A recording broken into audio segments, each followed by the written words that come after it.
Golden summer 3.0 ನಲ್ಲಿ ನೀಡಲಾಗುವ ಉಡುಗೊರೆಗಳ ಬಗ್ಗೆ ವಿವರವಾಗಿ ತಿಳಿದುಕೊಳ್ಳೋಣ. ಉಡುಗೊರೆಗಳು ಎರಡು ರೀತಿಯಲ್ಲಿ ನೀಡಲಾಗುತ್ತವೆ: ಬಂಪರ್ ಪ್ರೈಸ್ ಮತ್ತು ವಾರದ ಪ್ರೈಸ್. ಬಂಪರ್ ಪ್ರೈಸ್ ಅಂದರೆ ದೇಶದೆಲ್ಲೆಡೆ ಉತ್ತಮ ಪ್ರದರ್ಶನ ಮಾಡಿದವರಿಗೆ ಕೊಡುವ ಬಲ್ಲ ಉಡುಗೊರೆಗಳು. 1 ಲಕ್ಷ ಬೆಲೆಯ ಚಿನ್ನ, 90,000ವರೆಗೆ ಮೌಲ್ಯದ ಬೈಕ್ ಅಥವಾ ಸ್ಕೂಟರ್, 50,000ವರೆಗೆ ಬೆಲೆಯ ಚಿನ್ನ. ಇದೇ ಅಲ್ಲ, ಪ್ರತಿ ವಾರ ವಾರದ ಪ್ರೈಸ್ ಕೂಡ ನೀಡಲಾಗುತ್ತವೆ. ಪ್ರತಿ ವಾರ ಯಾವ ಉಡುಗೊರೆ ಸಿಗುತ್ತವೆ ಎಂಬುದು ವಿಶೇಷ ಬ್ಯಾನರ್ ಮೂಲಕ ತಿಳಿಸಲಾಗುತ್ತದೆ. ಪ್ರತಿ ವಾರ ಈ ಬ್ಯಾನರ್ ನೋಡುವುದನ್ನು ಮರೆಯಬೇಡಿ.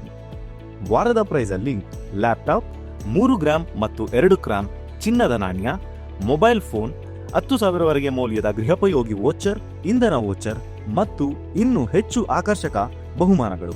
ಆದರೆ ಸಮಯವನ್ನು ಕಳೆಯಬೇಡಿ. ಈ ಪ್ರೋಗ್ರಾಂನಲ್ಲಿ ಭಾಗವಹಿಸಿ ಪ್ರತಿದಿನ ನಿಮ್ಮ ಪಾಯಿಂಟ್ಸ್ಗಳನ್ನು ಕ್ಲೈಮ್ ಮಾಡಿ ತುಂಬಾ ಬಹುಮಾನಗಳನ್ನು ಗೆಲ್ಲಿ.